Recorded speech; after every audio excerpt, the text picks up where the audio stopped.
Hey everyone, let's do some coding practice to talk more about aggregate functions. So we're taking a group of values and we're going to summarize that down to one value in each of those different groups of data.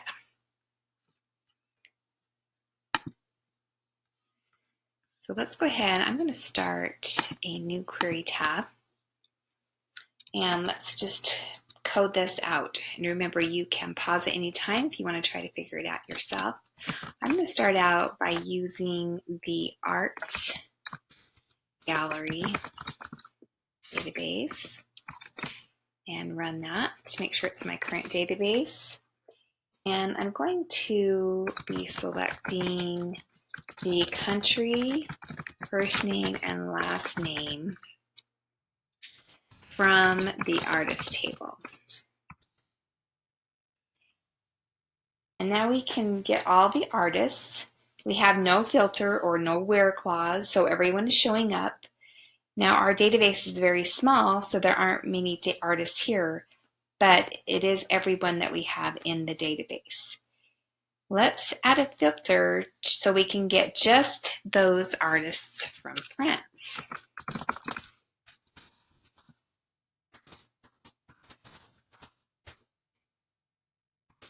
Now we're getting just those from France.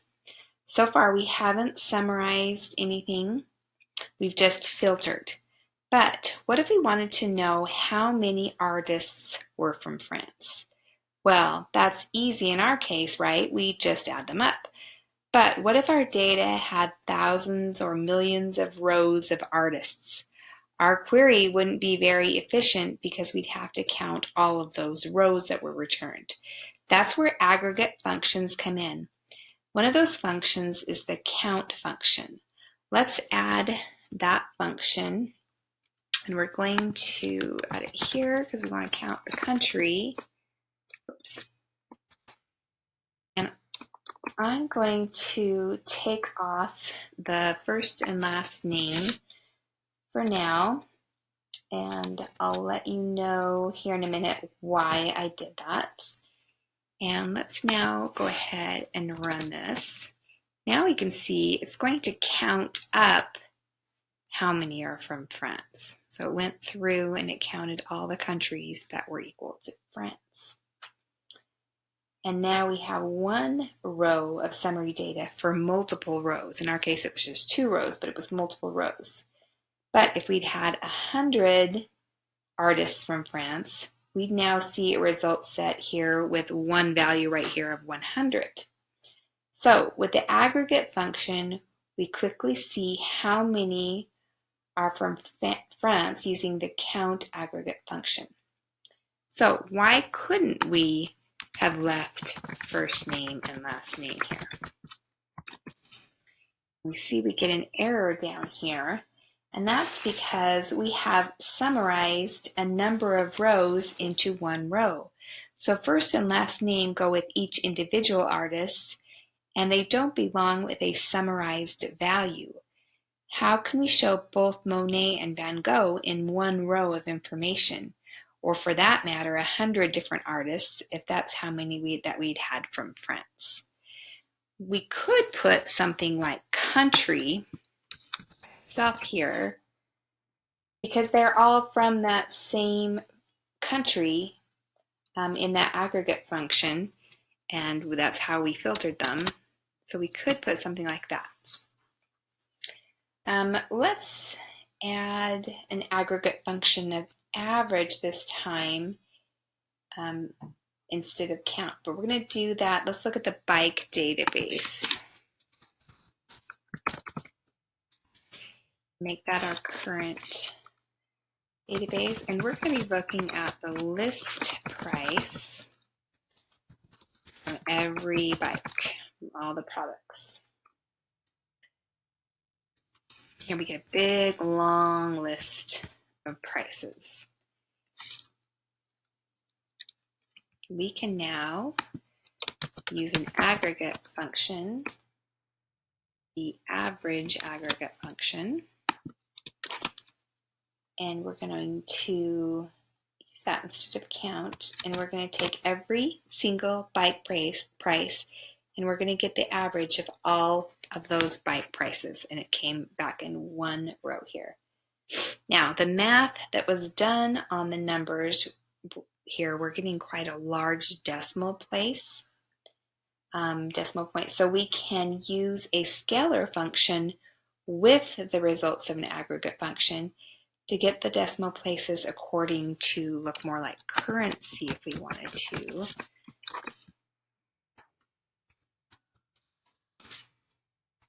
There we see we've got a comma and 2 decimal places with that. Let's add up all the prices now with a sum aggregate. And I'll leave the format on just for our comma at this point, but you really wouldn't have needed the 2 decimal places with this math. It didn't make longer decimal places.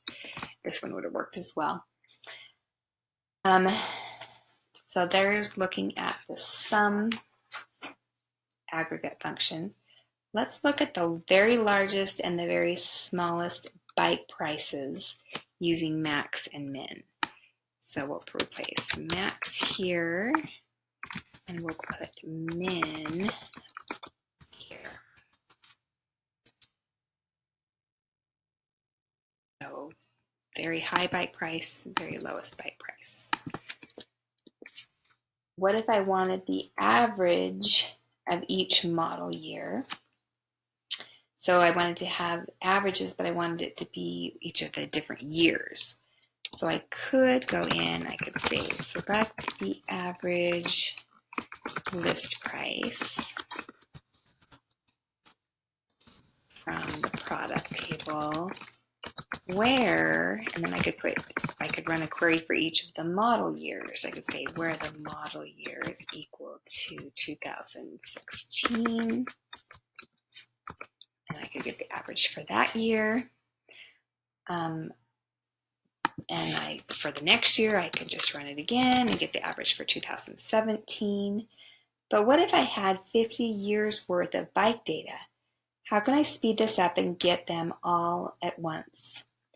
Now we're going to add a group by clause. So this is a new clause here. And we're going to be able to get the average of each year. So I can take this off and I can say group by model year. Now I'm going to get the average by model year. And I'm going to add the model year here. So to clarify what we're looking at here a little bit. So now we see for 2016, we've got this average and so forth. Again, we could put the format here to make sure that looks more like currency. We can also filter it a little bit before it even gets grouped. We can say where the list price is over 2,800. And I'm going to do this because I want to show a little bit fewer rows in this image I'm going to show you right now. Okay, so now we're only going to be seeing all the products that are over this price, then they're going to be getting grouped. So let's look and see what just happened with this query. So here we have an image, and it's showing the same query that we just wrote. And I want to show the order of execution, how it runs. It's going to run the from and the where first. And that's what this image right here on the left is showing. It's just going to show everything from the product table and then filter it by just the list prices over $2,800. So that's what it's showing here. Okay. Then we get a group of data for each model. So then this group by is going to run, and that's what's happening in this next middle area here. See, it's grouping it by just the 2016 bikes. There's only 3 from our filtered list here.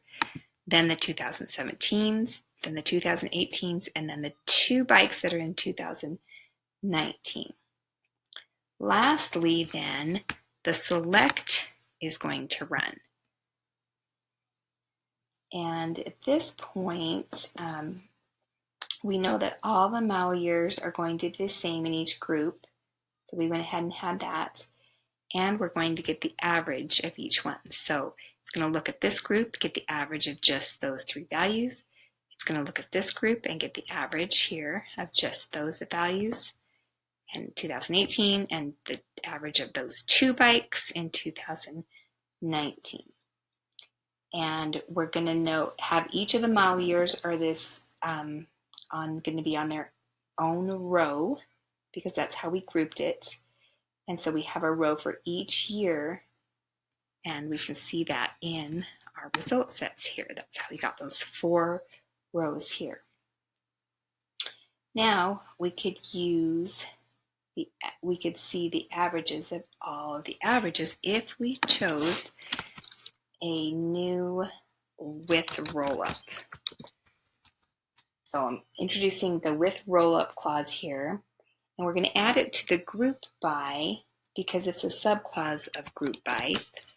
And you'll see we get a 5th row here.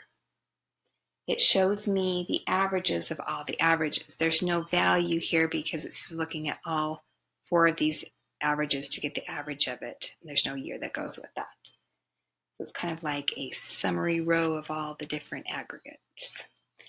All right, I do like to use that one with sum, and it gives me kind of a grand total. So it's adding up we're adding up for each of those years now, and we're adding up all the sums of each of those years here. That's the with the rollup. All right, another clause that we're going to look at, another keyword is the distinct keyword. Now we've used distinct before when we want to see only unique results. We can also use it with an aggregate function as well. So let's go ahead and put average back on here. And then we're going to add the distinct keyword right here. Now, if there's list prices that are exactly the same in a group of data, we're only going to be including that list price once in the average. So you'll see that it changes just a bit here between the two. So we have these averages. Look at 2017, for example. We're almost to $5,000. If we take back off that distinct word, it does change that a little bit because now it's counting maybe prices that are the same. It is counting prices that are exactly the same in the average, whereas distinct was only counting them one time. Now there is an all keyword that works, and that's the same as not even including it all. All is assumed. So if you don't put the word all, it uses all prices. But there is that keyword that goes along with distinct. It works well. Distinct works well with count, because if you wanted to count up all the different list prices, you wouldn't want to count the same exact prices twice. So it's used a bit with distinct, the count one is. So within this filtering, so there's not that many, we had 3 with different prices, 7 with different, 12 with different too. Okay, so it works well with count. And again, we could look at it without it. We see some different amounts there. Okay, so one more new clause to introduce here, and that's the having clause. The having clause is also a filter, but it will filter after the groups have been made. So sometimes you can filter before it's even grouped, and that would be with a where clause. But if we want to filter after the group data has been grouped, we need to use a having clause. So let's throw in a having clause here. I'm going to just take off the with rollup here for now. And we're going to say having, and I'm going to change this back to average too.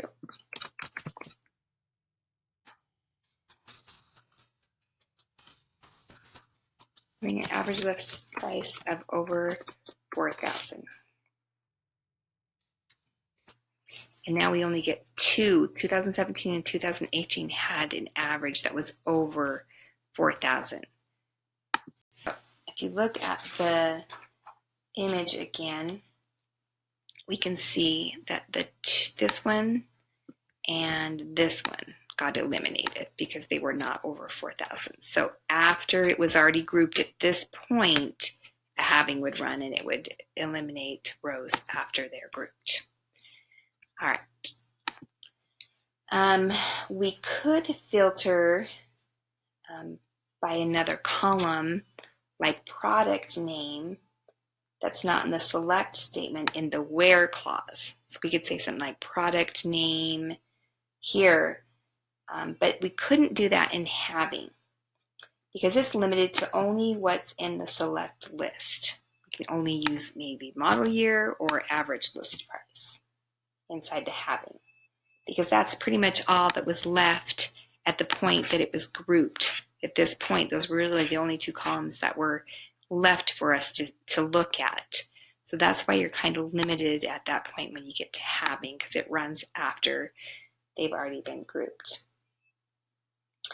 All right, the having eliminates those two rows that were greater than 4,000 and leaves us with the two rows that were over that amount. So that's what we've got going on here. Okay, we can make our number again look more like currency if we added the formatting to it. So if we said something like format, we've seen this before, 2. But I had a student who said, okay, we can use anything in the select in the having. So they did something like this and they tried to run it and it gave no results here. And the reason, and that's because the format is going to change the data type of the decimal to a string because it puts in this comma, and in our case we had a comma in there, and any amount over the 1,000 is going to have that comma. So when they compared a string, so at this point it's a string being compared to a number in this condition, and we're not going to get any results showing up here.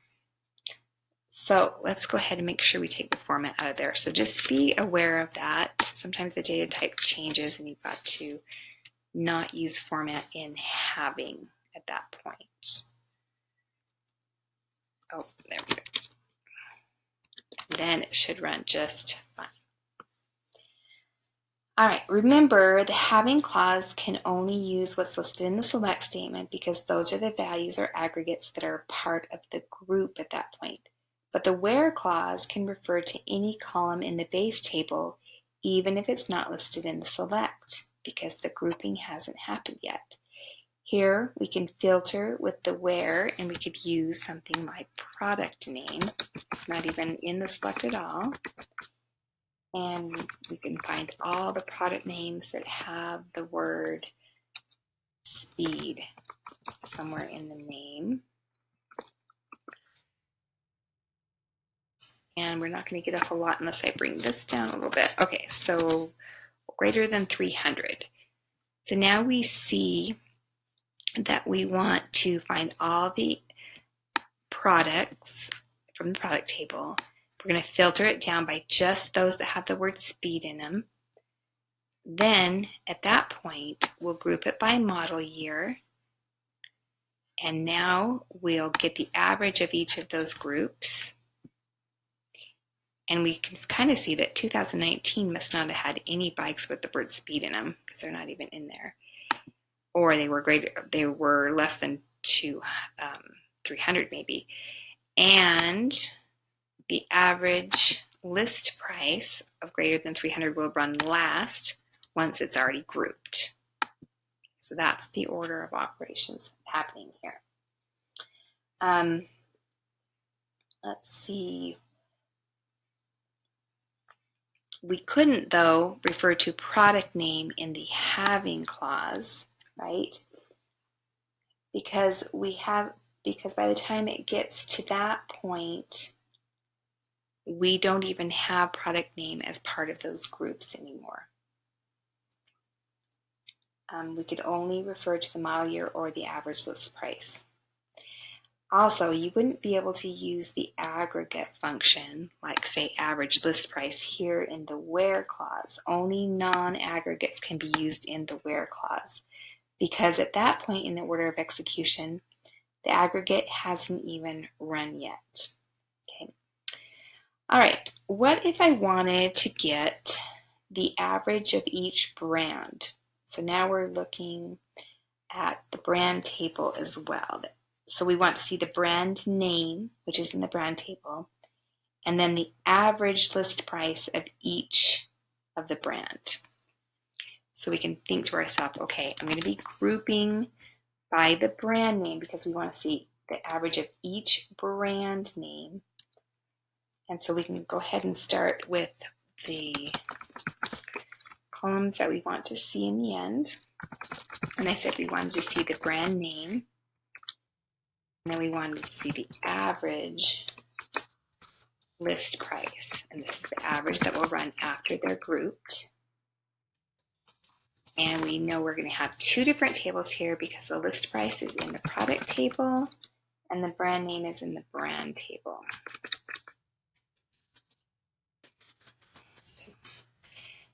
Join spaces here, so we are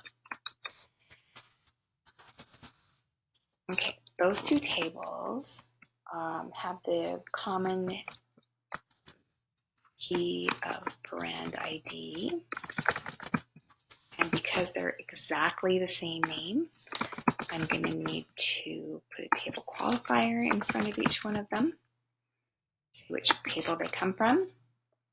And now here's where we can say we wanted each group, each brand name. We wanted the average of each brand name. So we're going to group it by, don't forget your word by, group name. And now we can see that for each group name, we're getting the average price. You can see which groups are more expensive, which groups aren't.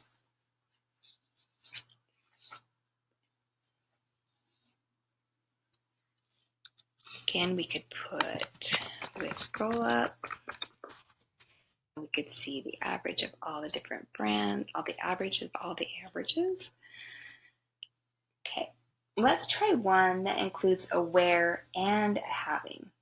We want a result set that shows the brand name and the average list price for each of those brands like we have here, but we don't want to include any 2016 models at all, and we want to only see the average list prices that are over 2,000. So we have a couple of different filtering things going on here. We didn't want to see any 2016s. So where the model year is not equal to 2016, or since 2016 is our last year, we could also say anything greater than 2016 would also work.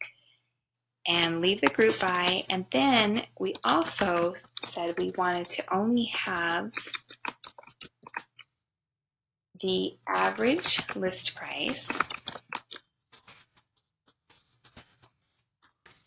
that was greater than 2,000. Now we can see we've really filtered that down pretty well. This filter runs right after the from and filters it all down. Then it gets grouped by brand name with no 2016s in them. Then at that point, this will run and we'll get the average of each of those brand names. Then lastly, the having runs and it will eliminate all those, only those that were over 2,000. So only Heller and Trek will show up at this point. All right, let's practice a little bit with the magazine database. And we're going to find out how many people subscribe to Beautiful Birds magazine. So we could say, let's grab how many subscribers, and we could use pretty much any column we want, but we'll use subscriber key here, and we'll give it an alias of subscribers. And since we need to find out the magazine name is going to be in the where, so we know we need to use the magazine table. We'll give it an alias of a table alias. Oops. And we're going to join that on subscription with the SN alias. And their key they have in common that relates them is magazine key. And because it's the exact same name, we need to put the alias in front of it. Since I used aliases, I have to use them here.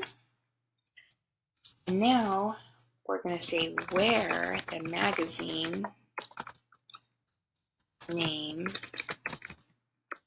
is equal to beautiful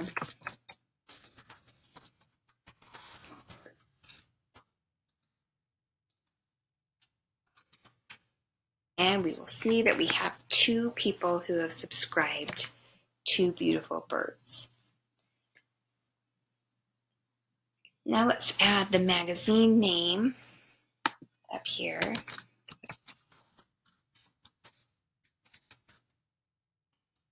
And we can see that that goes with Beautiful Birds. Okay, so what if we wanted to know how many subscribers each of our magazines had? We didn't want to have to put each magazine name and run different queries. We could then add a group by here. So we can say group by magazine name. Take off our where. Then we can run that and we could see how many subscribers. There's our 2 for Beautiful Birds, but we also have every single one of our other magazines and how many subscribers they had too. All right, what if we now wanted to say we just want those magazines that have 2 or more subscribers? So this would be a having filter because we have this count. We wanted to know how many of the counts are over 2. So it's after they've been grouped and the average is run. So we are limited to just the 2 things we have here. So we could say either count subscriber key at greater than or equal to 2 and get that just those 3 different magazines. We could have also at this point used the alias subscribers because this actually ran up here before having does. So if you wanted to refer to an alias there, that is possible as well. So you get the same thing. All right. So again, we will filter after the data after it's been grouped when we use the having clause. What about the total revenue for each magazine? We could also add something like the sum of the magazine price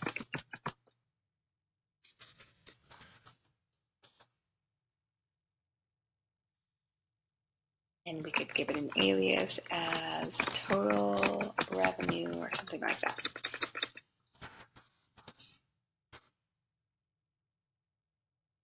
And then again, we could run that, and now we'd have the subscribers and the total revenue that we get from each of those magazines. So you can have more than one aggregate function running on the same group of information. All right, let's practice a little bit more with the bike database again. And let's get the brand name and the highest and lowest price of the bikes for each brand. So in here, each brand, we're going to be grouping by the brand. And we want to get the brand name and the lowest and highest prices. So we know we want to see the brand name there, and we want to see the biggest price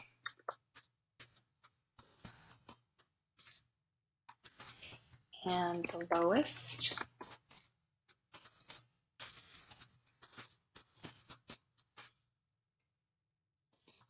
It's going to be from the product table and the brand table.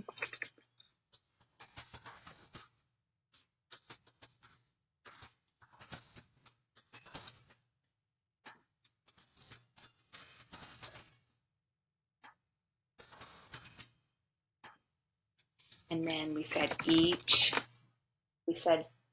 in each brand. So that's how we know it. We're going to group it by the brand name. Now we can see the biggest and the smallest of each brand. Let's find out how many of each product we have at the stores. Let's start by looking, seeing how many bikes we have total in stock. So in order to see that, we're going to have to look at each bike. That we're going to have to look at the store, the stock, and the product tables to get this one. So we're going to say select, and adding up all the quantity. So we got a quantity of how many bikes we have. In order to see that, we've got to see what's in the stores and what the bike is and the quantity in the stock table as well. So we're going to say from store, give it an alias of S, and we're going to join that on the stock table. And the key there that relates those two is store ID. Because they're the same, I need to preface them, and I've started using aliases, so I'll use alias. And then we're going to join that to the product table.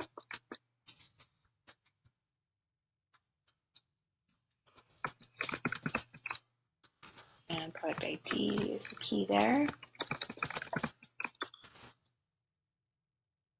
Now we can see our grand total of all the different bikes that we have.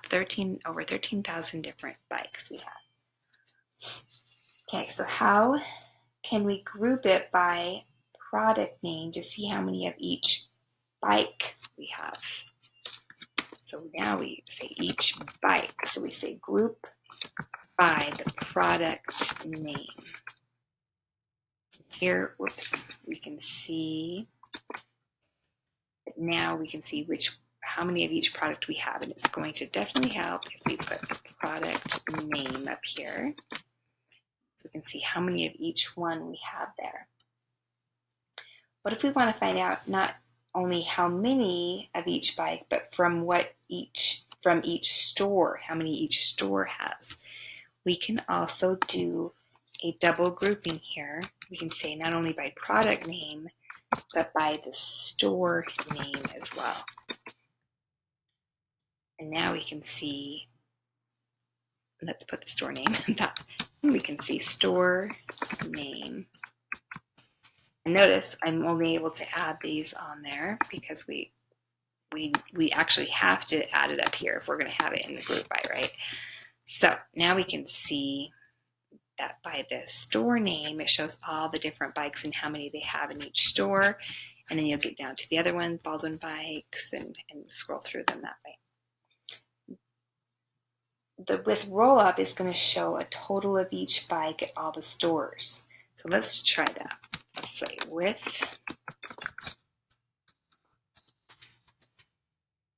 this is kind of cool. So if we look at this first one, these are all of the same bike here, but it's going to show how many is at each store. And we're going to get a total of all the bikes, and then the total, which ones are at which stores here. So I really like the roll up with this one.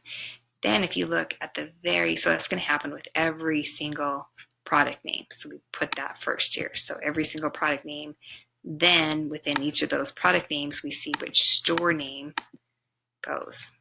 If you look at the very bottom of the result set, we get this big grand total, and it's the same one that we had earlier before we had grouped it. So over 13,000 different bikes. So pretty cool.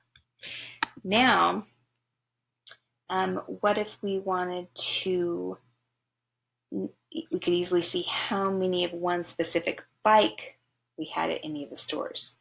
We could go in there and add a where clause and limit it down to that bike. So we could say where the product name, and they're pretty long names. So I'm going to grab one that just has a portion here, Electra Cruiser 1 ladies, and then it has some more text at the end. So we'll just put that.